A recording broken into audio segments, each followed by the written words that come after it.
today hand we are starting with a topic called as biodiversity and conservation.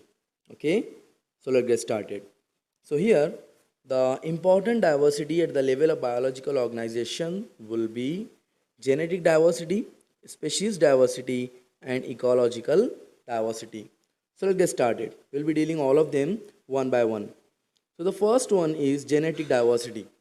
So here we are dealing with a single species. Okay, a single species might show high diversity at the genetic level over its distributional range. Basically, India has more than 50,000 genetically different species. Genetically different strains of rice, which means they all belong to the same species. More than 50,000 genetically different strains of rice and 1,000 different varieties of mango. But at the end of the day, the name of the mango will be Mangifera indica only. Even they are having 100 strains, 1000 strains. And the scientific name of rice will be Oryza sativa. Even if they are different from each other, but still at the end of the day, their name will be same. Okay. The second one will be called as species diversity. Here we are observing diversity at the specific level. For example, the Western Ghat has more amphibian species than the Eastern Ghat. Yes, the Western Ghat has more amphibian species than the Eastern Ghats. This is the species diversity. We are working at the species level. In the first one, we were working on single species. Now in the second one, we are working on different species as well. And the third one is called as the ecological diversity. Here we have desert, rainforest, mangrove, which means the plants which mangroves, which means the plants which can withstand in the higher salinity areas, coral reefs which are made up of calcium carbonate, wetlands where like a little amount of shallow water is present, estuaries where the marine water and the fresh water are meeting, and the alpine meadows in which there are special plants which are present on the mountain regions or the hilly regions. These are the types of the ecological diversity. Especially in the case of India, we have only 2.4% of the land area, but we are sharing 8.1% of the total global species diversity, which means almost a triple. Okay, our country is one of the 12 mega biodiversity countries of the world. I repeat, our country is one of the 12 mega biodiversity countries of the world. Now, dealing with the species area relationship. So here, what we are having, Alexander von Humboldt, this is the name of the scientist. He observed that the species richness increases with increasing explored area. I'm just underlining this. Species richness increases with increase in the explored area. Okay, deal with. Now, I'll be writing in this fashion. Species, okay, increases with increased area. As simple as that. Species increases with the increased area. Now, on logarithmic scale, the relationship is a straight line described by the equation log of s is equal to log c plus z log a. Log s is equal to log c plus z log a. Hopefully, you do know the equation of the straight line. That is, y is equal to mx plus c. Y is equal to mf plus c. This is the equation of the straight line. Where here our s is standing for species. Okay. A stands for area, Z stands for the slope of the line, and the C is the y-intercept of the line. Okay. Being a zoologist or being a biologist, you need not to go in further detail. But still, if you are interested in these types of numerical calculations as well, you will be impeccable and you will be performing like anything. Okay. So please do remember one thing. Yes, I know like we are afraid of maths, but still we have to go through these cases as well. Okay. Deal with. Now, ecologists have discovered that the value of Z lies in the range of 0.1 to 0.2 regardless of the taxonomic group of the region. So here we have a special graph for this as well. We have a straight line here that is called as log scale, where we have the same formula that is stating that the log s is equal to log c plus z log a, and we have a sigmoid curve here as well that is saying that the s is equal to ca, s to c. Okay. Here on the y-axis we are having species richness and on the x-axis we are having area. Okay, deal with the case. Now, the loss of biodiversity and the causes of biodiversity loss. So the first one is the loss of biodiversity. So in general, the loss of biodiversity in a region may lead to decline in the plant population first. Okay, decline in the plant production.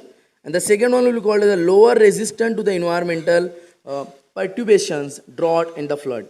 So the plant will be having lowered resistance because of the elimination of majority of the plants. Here you will be having like the low amount of the resistance found in the plant sense. The third one is called as the increased variability in the ecosystem process such as productivity, water use and the pest and the disease cycles. Okay, increased variability in the ecosystem process such as the productivity, the water use and the pest and the disease cycles. Pest will be increased, diseases will be coming now because like they are very low resistant as compared to the disease resistance, they are having low resistance. So deal with the case. And now what are the causes for the biodiversity loss? So here the faster rate of the species extinction are largely due to the human activities. The four major causes are called as the evil quadrate. The first one will be called as the habitat loss and the fragmentation. The second is called as overexploitation. The third is called as alien species invasion. And the fourth is called as a co-extinction. So the first one will be the habitat loss and fragmentation, and the second is overexploitation will be coming under the category of deforestation. Majority of the time. Okay? Deforestation. So deal with this case. Now, the third is the alien species invasion. Hopefully you do know about this, but still you can go through. Like when goats were introduced into the island where the tortoise were living. Hopefully you do know what happened. Goats have grazed all the grasses from there and the tortoise literally died eventually. And these goats were none other than the alien species because they don't have a predator there. Okay, so they will be expanding like anything else. And the co-extinction will be somehow like it is coming in the category of the competition in which both the partners are getting harmed. Okay, it is a type of interaction in which both the members are getting harmed. Now, how come we will be conserving the biodiversity? So here, there are two ways of conservation of the biodiversity. The first one is called as in situ, that is called as in situation, and the second is called as ex situ, which means the ex situation. So in situ conservation or the on-site conservation will be somehow the conservation of identified for the maximum protection, okay, for certain biodiversity hotspots. Now what does this hotspot means? So the hotspot means like in the biological terms, hotspot means like it is a specific place where the highest level of the biodiversity is observed. Okay, very high level of the species richness and very high level degree of the endemism species in that region and not found in anywhere else in the world.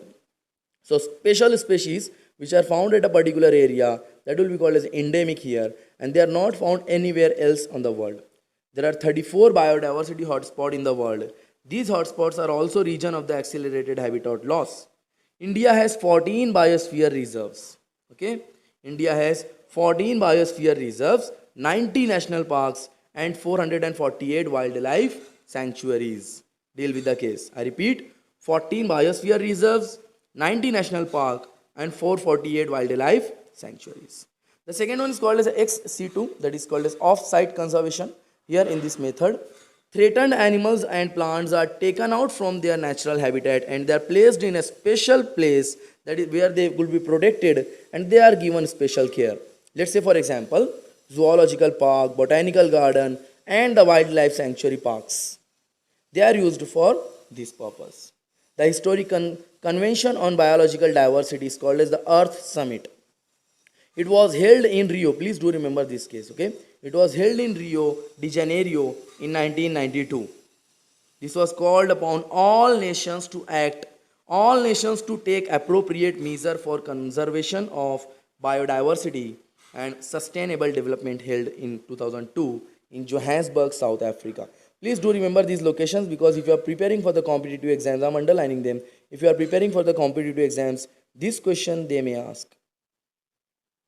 Historic Convention on Biological Diversity, that is called as Earth Summit on the Rio 1992, and the second one is called as the Measure for Conservation of the Biodiversity and Sustainable Development 2002 Johannesburg, South Africa.